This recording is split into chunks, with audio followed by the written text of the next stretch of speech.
अगले 20 वर्ष भी मुख्यमंत्री नहीं बनेंगे।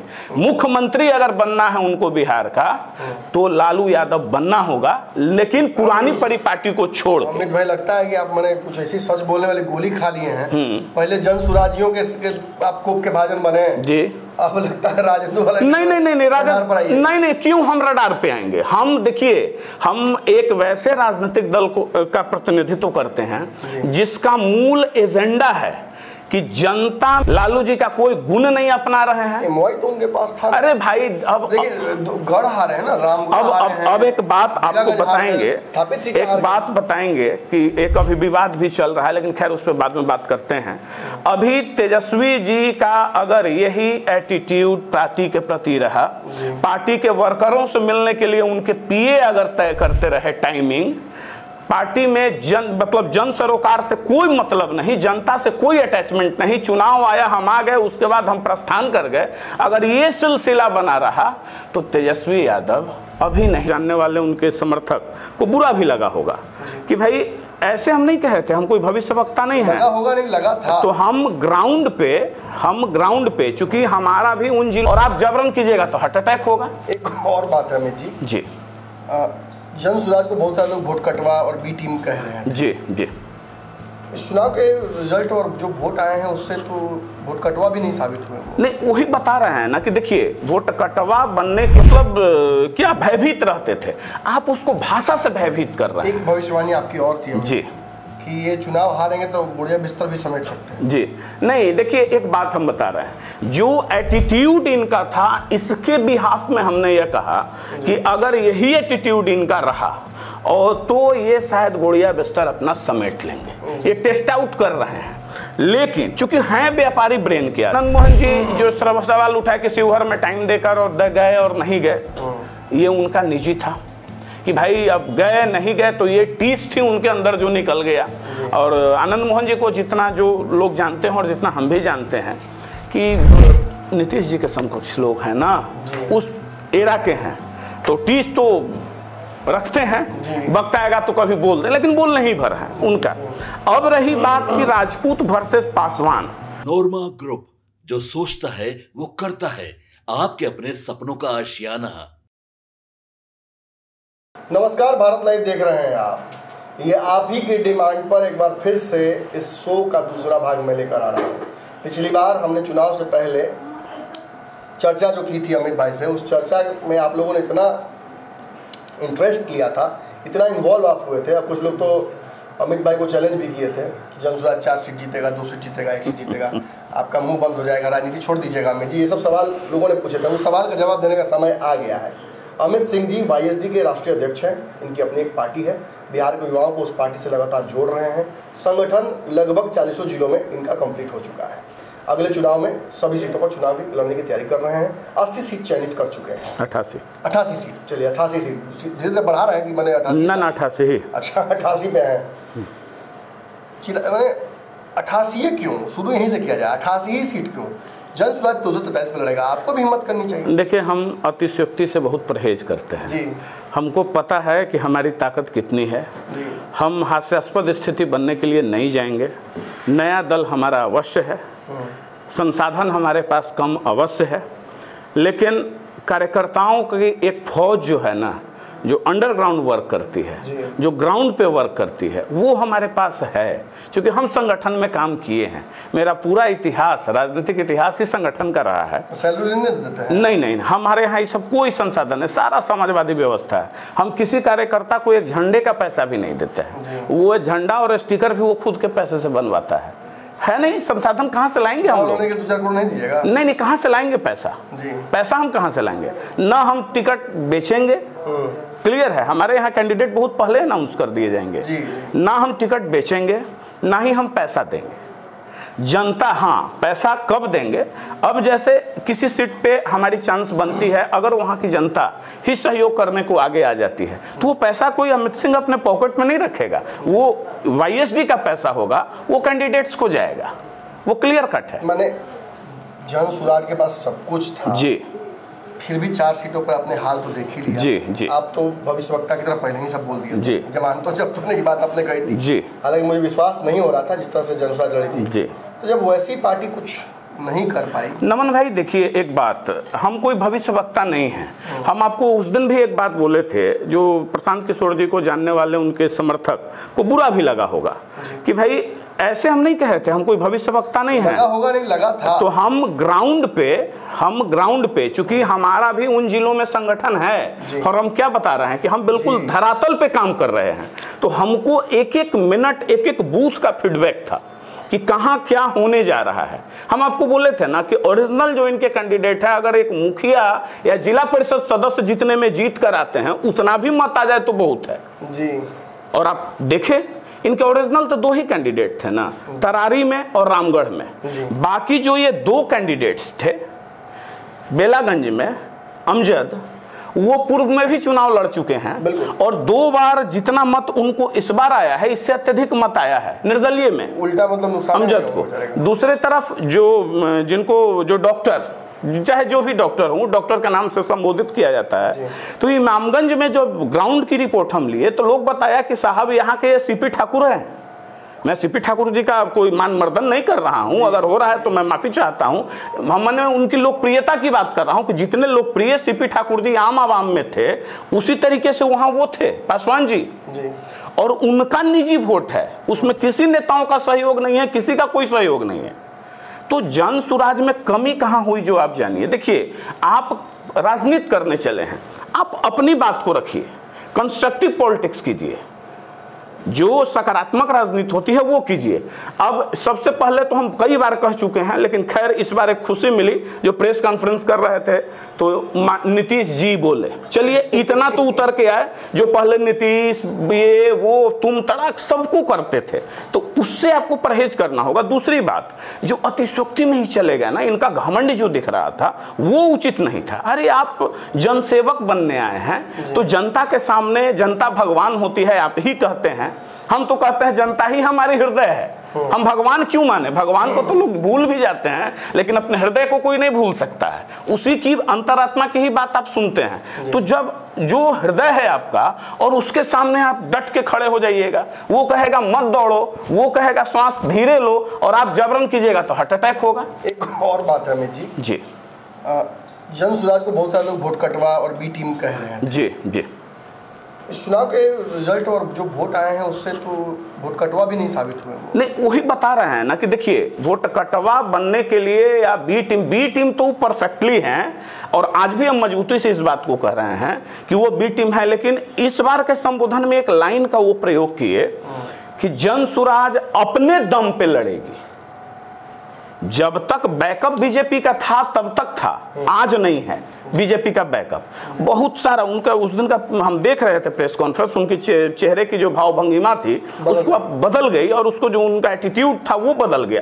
भाई पहले आप अपने एटीट्यूड को बदलिए, वर्करों में आपके प्रति प्रेम हो, नेता के प्रति जब तक लगाव नहीं होगा तब तक वर्कर क्या काम करेगा। और इतनी जल्दी एकदम निपट लेना है, सलट देना है, कर देना है, तो ये बिहार की जनता और खासकर युवा वर्ग अब पसंद नहीं करता है। यही तो जंगल राज की परिभाषा थी ना। जंगल राज में क्या था? कोई किसी का सम्मान नहीं करता था, हत्याएं, लूट, बलात्कार, चोरी, डकैती, तो लोग मतलब क्या भयभीत रहते थे। आप उसको भाषा से भयभीत कर रहे हैं। एक भविष्यवाणी आपकी और थी जी कि ये चुनाव हारेंगे तो बुढ़िया बिस्तर भी समेट सकते हैं। जी नहीं, देखिए एक बात हम बता रहे हैं, जो एटीट्यूड इनका था इसके बिहाफ में हमने ये कहा कि अगर यही एटीट्यूड इनका रहा और तो ये शायद गुड़िया बिस्तर अपना समेट लेंगे। ये टेस्ट आउट कर रहे हैं, लेकिन चूंकि हैं व्यापारी ब्रेन के आदमी, लेकिन अभी तक तो कह रहे हैं अब हम मार्च तक संगठन, अब आ गए संगठन पे। हम बोल रहे थे ना कि भैया पहले संगठन पे काम करो।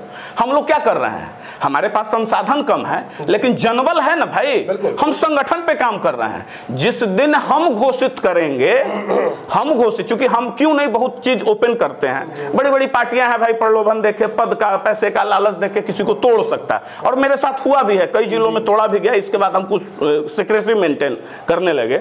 लेकिन जब जो टारगेटेड मेरा 88 सीट है और जब उस पर वोटिंग होगा ना, एकदम पॉइंट टू पॉइंट सेट किए हुए हैं कि किस बूथ पे कितना हमको वोट आएगा, वो लिस्ट हम पहले आपको दे देंगे। एक सवाल ये नैसर्गिक बनता है जी कि बड़ा लूजर आप किसको मानते हैं? मतलब बिहार की राजनीति में जो 3 धड़े लड़ने गए इस बार, जी, 2 धड़ों का तो बहुत पिट गया। मतलब अगर जन स्वराज को बेनिफिट ऑफ स्टार्टअप दे दिया जाए तो तेजस्वी यादव तो स्थापित नेता हैं, उनके पास स्थापित वोट है, जनाधार है, महागठबंधन का एक बड़ा गुट है, फिर भी 4-0 से हारे हैं ये चुनाव। देखिए एक बात बड़ा लूजर कौन है दोनों में से, चिराग या तेजस्वी या जन स्वराज? जन स्वराज को आप लूजर नहीं कह सकते हैं। देखिए सारी कमियां ही किसी में नहीं होती है, उनमें कमियां बस इतनी हैं प्रशांत जी में कि वो एरोगेंट प्रवृत्ति के दिखते हैं, कार्यकर्ता बताते हैं। दूसरा बहुत ज्यादा हाइप क्रिएट करना जानते हैं, वो सोचते हैं सोशल मीडिया और मोबाइल पे चकाचौंध किए और पूरा हाइप बनाकर सारा वोट हम समेट लें, तो वैसा नहीं है। यहाँ मछली मारने की बात है, वो भी बिना जाल का, पानी में उतर के हाथ कादो में डाल कर जैसे मारल जलनू वो ढंग से दबा के गड़ई पकड़े के बाद ई जाल फेंकनी नदी में फंस गई आ गई तो वो ना होके। खैर तो अगर सबसे ज्यादा हाँ नहीं देखिए तेजस्वी यादव का भविष्य बड़ी स्पष्ट है। तेजस्वी जी लालू जी नहीं हो सकते हैं, लालू जी का कोई गुण नहीं अपना रहे हैं। तो उनके पास था। अरे भाई अब देखिए गढ़ हारे हैं ना राम। अब एक बात आपको बताएंगे, एक बात बताएंगे कि एक अभी विवाद भी चल रहा है, लेकिन खैर उस पर बाद में बात करते हैं। अभी तेजस्वी जी का अगर यही एटीट्यूड पार्टी के प्रति रहा, पार्टी के वर्करों से मिलने के लिए उनके पीए अगर तय करते रहे टाइमिंग, पार्टी में जन सरोकार से कोई मतलब नहीं, जनता से कोई अटैचमेंट नहीं, चुनाव आया हम आ गए उसके बाद हम प्रस्थान कर गए, अगर ये सिलसिला बना रहा तो तेजस्वी यादव अभी नहीं अगले 20 वर्ष भी मुख्यमंत्री नहीं बनेंगे। मुख्यमंत्री अगर बनना है उनको बिहार का तो लालू यादव बनना होगा, लेकिन पुरानी परिपाटी को छोड़। अमित भाई लगता है कि आप मैंने कुछ ऐसी सच बोलने वाली गोली खा लिए हैं। पहले जन सुराजियों के आप कोप के भाजन बने जी, अब लगता है राजदू वाला नहीं, क्यों हम रडार पे आएंगे? हम देखिए हम एक वैसे राजनीतिक दल का प्रतिनिधित्व करते हैं जिसका मूल एजेंडा है कि जनता में जितनी बुराई है उससे कहीं ज्यादा बुराई राजनेताओं में है, सब अपने आप में सुधार कर ले। अब जनता वो बर्दाश्त नहीं करेगी भाई, ऊंच नीच जात पात बड़ा छोटा नहीं करेगी, अब आपको उसके हिसाब से चलना होगा। जी एक सवाल और चूंकि हम चर्चा कर रहे थे, ये आज का एक बड़ा विषय है जी, आप उस समाज से आते भी हैं, राजपूत समाज से। हाँ बिल्कुल।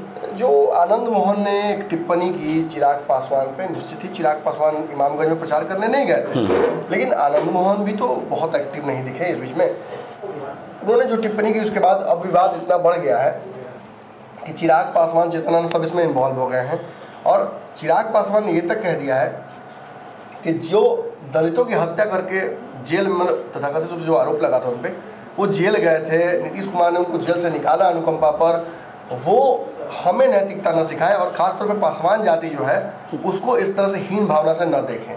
अब ये विवाद बढ़ गया। चेतन आनंद ने भी कह दिया कि आप हमारे यहाँ आप एनडीए गठबंधन में ही है नहीं है, खुद चिराग ने भी कह दिया कि आप राजनीति में ही नहीं है। तो ये राजपूत वर्सेस पासवान धीरे धीरे होता जा रहा है, इस पर क्या टेक है? देखिए हम बड़ी स्पष्ट करना चाहते हैं, है तो ये एनडीए के अंदर का मामला जी, इस पे बहुत कुछ बोलना ये बिल्कुल निजी हो चला है।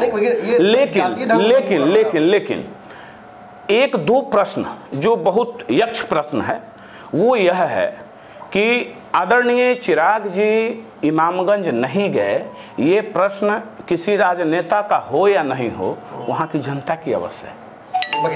लेकिन अब हम बता रहे हैं, अब हम बता रहे हैं, नहीं हम बता रहे हैं, मदद कर रहे थे, नहीं हम क्या कर रहे हैं, हम बता रहे हैं। ये प्रश्न वैसे आम आवाम का है जिसको ये पता नहीं है कि आप कहीं व्यस्त थे, आप झारखंड के चुनाव में थे, आपकी क्या व्यस्तता थी, आप फोन पर इंटरेक्ट कर रहे थे नहीं कर रहे थे, तो ये वहां का प्रश्न है। ठीक है, चलिए ये एक दूसरा पहलू है। माननीय आनंद मोहन जी जो सवाल उठाए कि शिवहर में टाइम देकर और गए और नहीं गए, ये उनका निजी था कि भाई अब गए नहीं गए, तो ये टीस थी उनके अंदर जो निकल गया। और आनंद मोहन जी को जितना जो लोग जानते हैं और जितना हम भी जानते हैं कि नीतीश जी के समकक्ष लोग हैं ना, उस एरा के हैं, तो टीस तो रखते हैं, वक्त आएगा तो कभी बोल दें, लेकिन बोलने ही भर है उनका।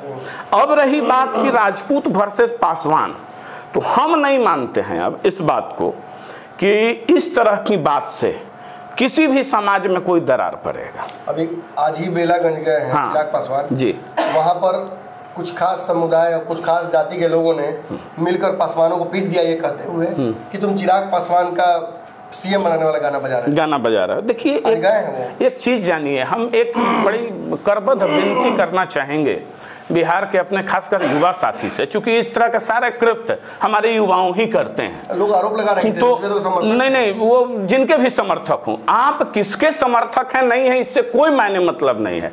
आप जो संविधान के विपरीत, कानून के विपरीत कार्य करेंगे और वहां जब आप पे कानून का डंडा चलेगा तो कोई राजनेता आपके छत्रपति आपको बचाने नहीं जाएंगे। सभी अब पल्ला झाड़कर खड़े हो जाएंगे और कहेंगे ये कि भाई नहीं वो तो गैर कानूनी काम किया है, जो गैर कानूनी काम करने वाला मेरे पार्टी का हो ही नहीं सकता है। तो क्यों जातीय द्वेष आप नहीं देखते हैं? ये अपने शादी विवाह पार्टी फंक्शन में कहां एक दूसरे में कोई विभेद है भाई? आप क्यों जातीय द्वेष में पड़ते हैं? और क्या अब वो समय है? क्या आप नहीं चाहते हैं कि बिहार इस जातीय कलियुगी से बाहर निकले? जब तक नहीं निकलेगा बिहार का विकास नहीं होगा।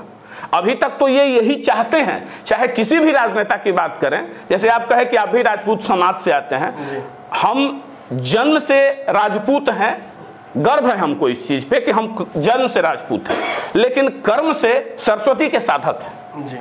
ठीक है, तो जब सरस्वती अगर आपके पास विद्यमान है तो फिर आपके लिए ये कोई महत्व नहीं रखता है। और एक और हमारी जाति की अगर बात कर लें तो एक चीज है कि हमारा जो परिवार है, हम जहां पले बढ़े हैं वो वसुधैव कुटुंबकम में है। तो हमको तो ये मानना चाहिए। हम ये बात क्यों कह रहे हैं? हम अपने ऊपर लेकर कह रहे हैं कि जो आज किसी के गाना बजाने पे मारते हैं, किसी के जाति के नाम पे मारते हैं किसी को, तो भाई हमारी विरासत वसुधैव कुटुंबकम में विश्वास करती है। हम उसमें हम विवेकानंद जी को मानने वाले लोग हैं, है ना।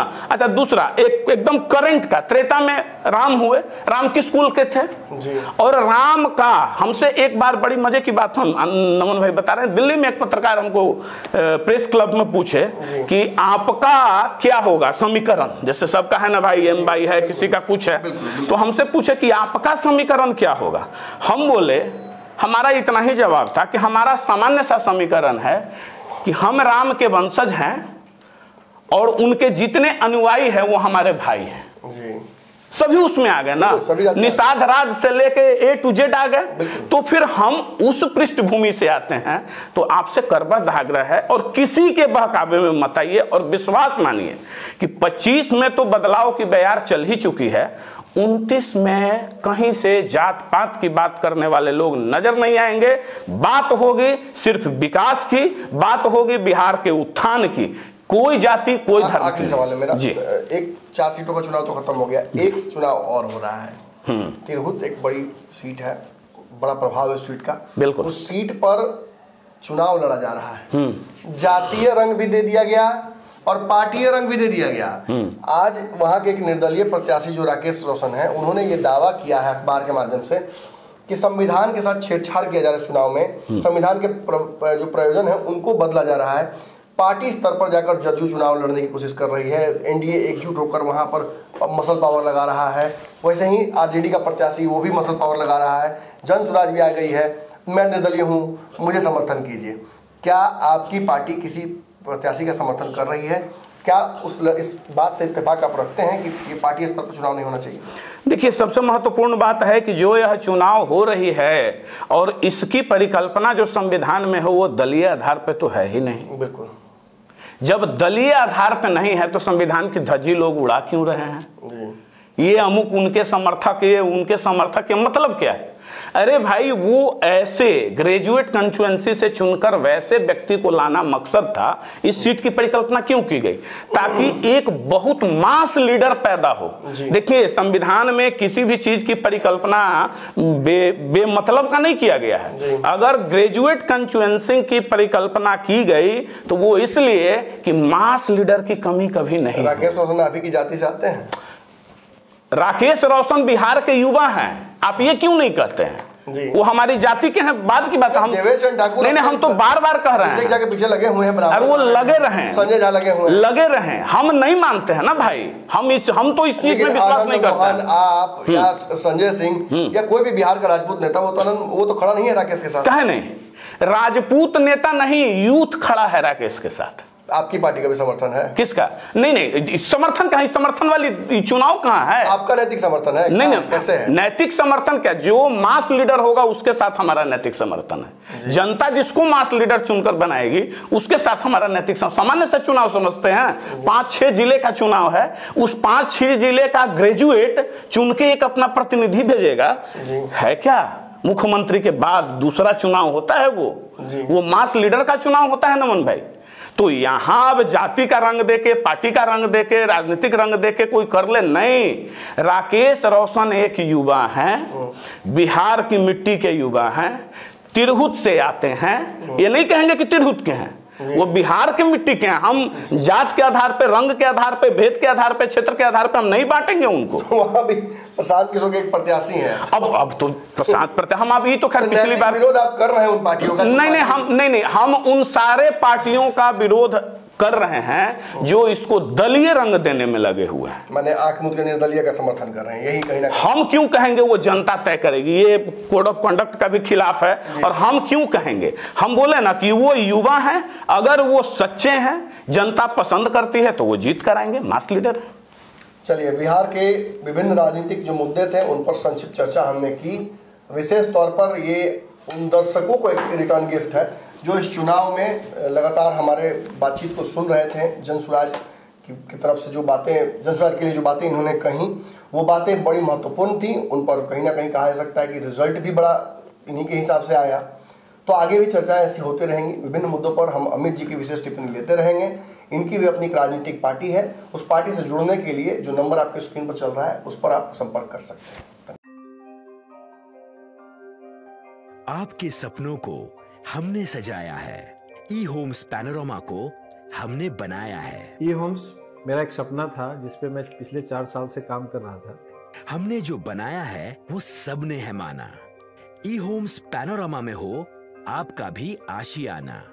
और फाइनली हमने 2021 में इस प्रोजेक्ट को लॉन्च किया। बहुत लोग अप्रिशिएट कर रहे हैं कि पूर्णिया जैसे शहर में, बिहार के, एक तो बिहार की बात करें उसमें भी पूर्णिया जैसे छोटे जगह में इस तरह का लाइफस्टाइल देना, ये सुन के हम लोगों को बहुत अच्छा लगता है। ई होम्स में हमने कुछ और भी किया है, जैसे हम जिस जगह में रह रहे हैं हमारे फैमिली सिक्योर हो, उनको सिक्योरिटी का ध्यान में रखा है। आपकी सुविधा और सुरक्षा आपके लिए खास है, ये आपका विश्वास है। इसमें आर्टिफिशियल इंटेलिजेंस का 7 लेयर सिक्योरिटी का हमने इस्तेमाल किया है। लस ग्रीन कैंपस को बनाया है। यदि हमारा बाउंड्री वाल है तो वो वर्टिकल गार्डन है। ये जितनी भी फैसिलिटी होता है एक इंटरनेशनल टाउनशिप में ई होम्स है, ये हम लोग विश्वास नहीं कर पा रहे हैं। जो भी हमारे मित्र, दोस्त या जो भी हमारे बाहर के बाहर आते हैं तो हम लोगों को बहुत अच्छा सुनने को मिलता है और बहुत अच्छा क्रेडिट मिल रहा है। वो सारा हमने सिर्फ एक बिल्डिंग नहीं बनाया, हमने एक बहुत अच्छा लाइफस्टाइल दिया ई होम्स में। और मेरा एक सपना था जिसको मैं आज फुलफिल होते हुए देख पा रहा हूँ। ये आपका आवास है। ई होम्स पैनोरामा में अब आपका निवास है। E homes Panorama, luxurious lifestyle redefined. Panorama group, जो सोचता है वो करता है। अगर ये वीडियो पसंद आई और वह बिहार के राजनीति और बिहारियत से सरोकार रखेनी तो सब्सक्राइब बटन दबा के चैनल के सब्सक्राइब कर ली। ओजे एगो घंटी बा, ओकरा बटन दबा देला से कुल सटीक और मारक खबर रुआ मुफ्त में मिल जाई। अगर रुआ पत्रकारिता के हमनी के नया प्रयोग में सहयोग कर चाहतानी तो ज्वाइन बटन दबा दी। पेटीएम नंबर नोट कर ली 9386816700।